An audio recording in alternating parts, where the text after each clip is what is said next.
Stories are bitter truths.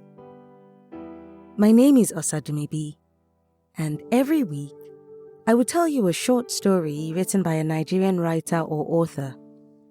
That's the long and short of it. So without much ado, this week's story is by Titilayo Olurin, and it's titled A Little Insurance. The first streaks of dawn have hardly broken through the window blinds before I yank off my sweat-soaked nightshirt and pull a kaftan dress over my head. I hastily slide my feet into a pair of slippers and throw a few things into a bag before making a dash for the door. Outside, I mumble a quick response to the greetings of the landlord's houseboy who is washing the family car as I hurry past. Auntie Motayo, hope you slept well, he shouts after me in that hoarse voice I am accustomed to. I am in no mood for chit-chat, so I fold my lips tightly and half turn to wave at him. Then, with a hand holding one end of my dress up to my knee, I hurry to the gate, the flip-flop sound of my slippers echoing in my ears. Itunu is dressed and waiting for me when I arrive at her house. She has had a shower and has taken great care to comb her hair, dab some powder on her face, and apply some gloss on her lips. I cannot say the same for myself. She looks up at me since I am almost a foot taller and lets her eyes rest on my disheveled hair. It is held in a rough bun with a rubber band, with strands matted in sweat to my forehead and the nape of my neck.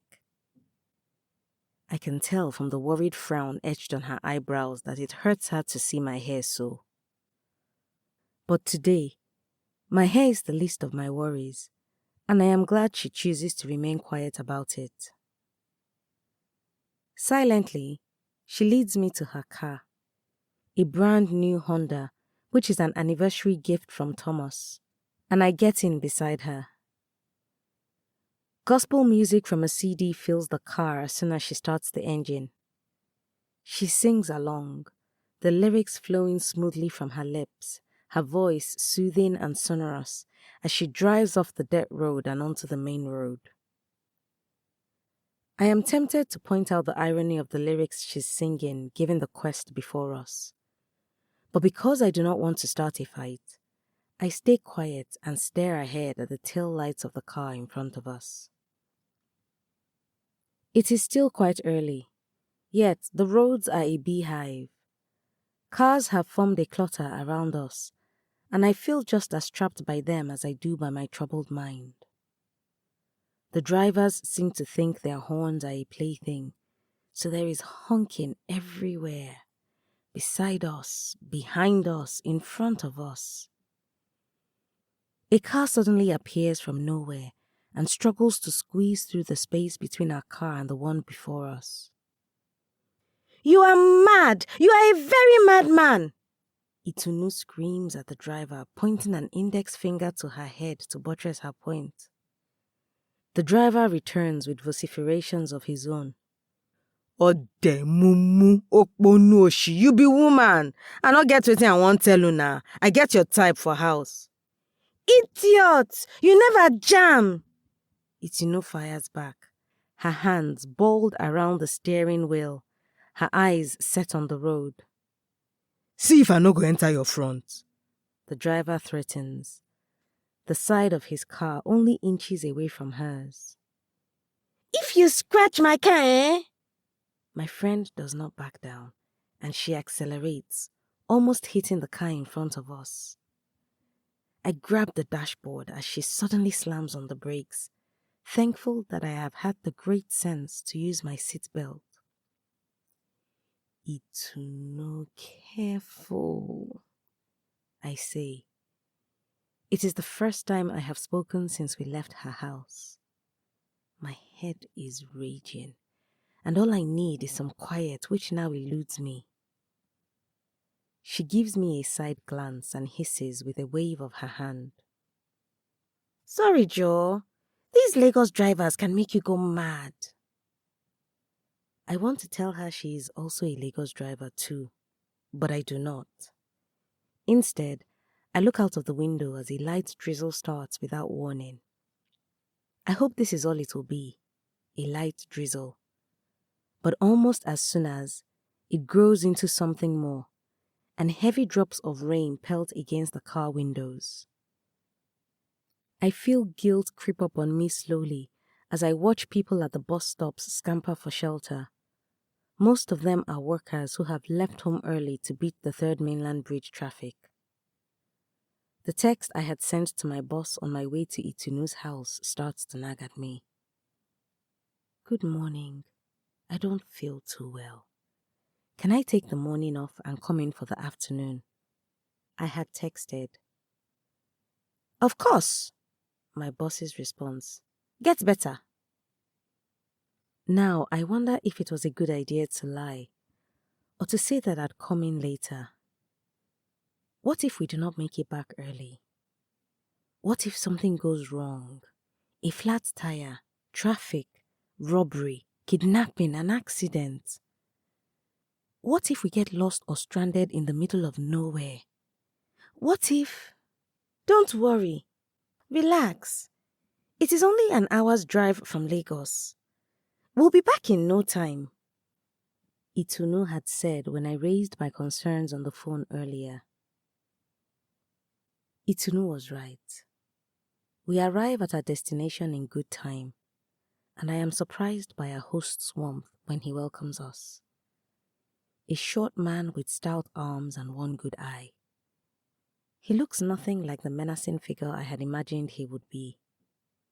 Still, I do not immediately relax amidst the white cowries and chalk designs, along with the palm fronds we are surrounded by. Young lady, what do you want? He asks pointedly as soon as we sit on the raffia mat he has ushered us to. His voice is raspy, and he picks his words, stressing each syllable like he is talking to a child. He stares at me with one good eye, which is circled with white chalk. The other eye remains dead, glassy and unblinking. I stammer, shifting uncomfortably beside Itunu, who has now turned to look at me with a scowl on her face. She nudges my elbow and whispers, irritated, Won't you talk? So I talk. I spill my guts to the short stranger seated before me with his legs crossed in a meditative yoga pose. A small calabash of cowries on the floor in front of him.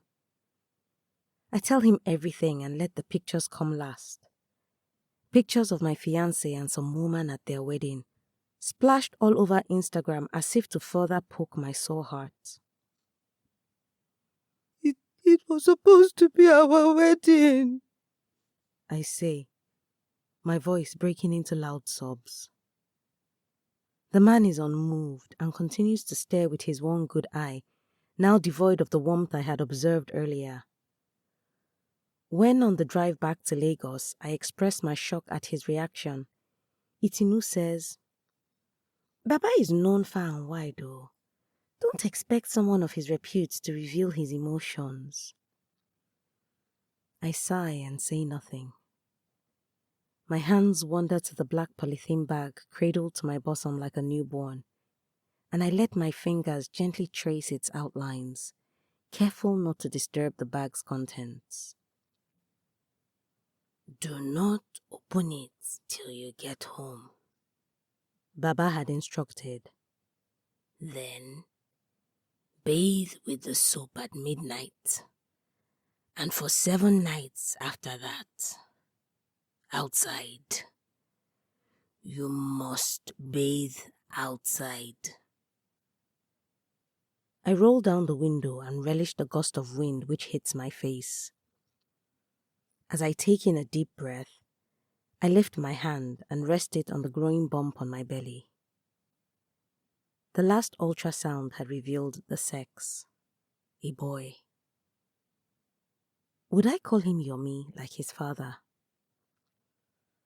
His father who vanished 2 weeks before our wedding without so much as a word of explanation. I returned from the office one day and he was gone. Poof! Vanished into thin air like he was never there. He'll be back begging, Itinu startles me, like she is reading my thoughts.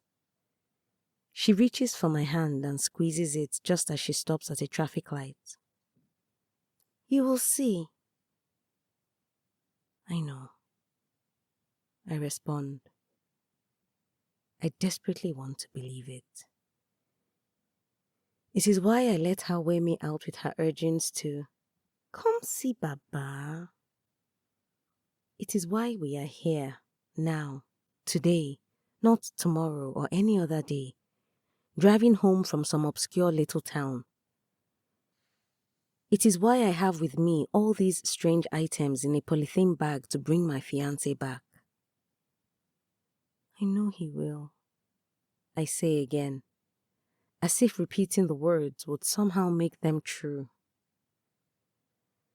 Life became a whirlwind of emotions after Yomi left. Each day came with a different emotion. One morning, I would wake up petrified, drenched in sweat, my eyes stinging with hot, blinding tears. And the next morning, I would wake up possessed by so much rage that it seemed like my brain would explode into 1,000 pieces or my heart would burst right through my rib cage. There were also days when I would be in denial and tell myself that it was all a dream. We had loved each other for 9 years. The first 3 as friends and neighbors in that large compound in Isaleko. The next 4 as the couple everyone envied on campus. And the last 2 as an engaged couple set for marriage. How could it be anything other than a dream? Love is not enough, oh. Every woman needs a little insurance, Itunu would always say. Then she would go on to explain insurance. Just something to guarantee that you will never chop breakfast. But doesn't that little insurance take away the other party's free will to love? I would often ask. No, babe. It only makes him love you more, she would respond, and add quickly, bringing her index finger close to her thumb to demonstrate. Just a little insurance. A little, that's all. In this world, where men think they can have any woman on a whim, you need some kind of insurance. I wonder if this is my best friend talking, or the young girl abandoned by a philandering father years ago. I wonder, too, if it is with this little insurance that she has Thomas, the doting boyfriend, wrapped around her little finger. A myriad of thoughts are running amok in my head, like a speeding train without brakes, but I choose not to voice them. I stare out the window as another track on the gospel CD starts to play, and Itunu sings along. I wince. Does she really not see the irony? Again, I resist the urge to point it out.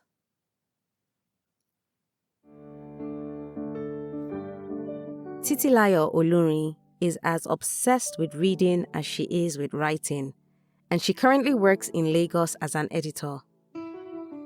You can connect with her on Instagram and on Twitter at Titilayo_Olurin. Details and links will be in the episode description. If you've got a story you would like to be featured on this podcast, or a published book you want to make into an audiobook, send an email to info@osadumebi.com or send me a message at Osadumebi on either Facebook, Instagram, LinkedIn, or Twitter. I look forward to collaborating with you. And if you've enjoyed this week's episode, please subscribe, leave a review, and tell a friend that stories are a good escape for a few minutes each week.